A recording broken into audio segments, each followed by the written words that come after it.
ওখানে পাভেল আছে, পাভেল এসেছে। তার মানে এটাকে যে শুধু ভোটের ব্যবধানে নির্বাচিত হলেই সংঘ হয়ে আছি, না হলে নাই, সেই জায়গা থেকে অভিনয় শিল্পী সংঘ বেরিয়ে এসেছে।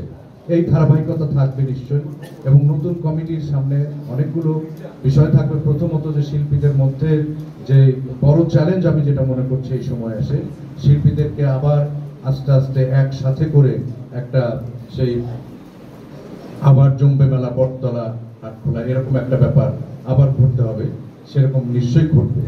তো যা হোক, তারা নতুন নতুন পরিকল্পনা করবেন এবং এই সংঘকে এগিয়ে নিয়ে যাবেন। সকল শিল্পীর মনের কথাগুলো বুঝবেন, সকল সমালোচনাকে গুরুত্ব দিয়ে নতুন পথে, নতুন উদ্যমে এগিয়ে যাবেন, এই বিশ্বাস করি।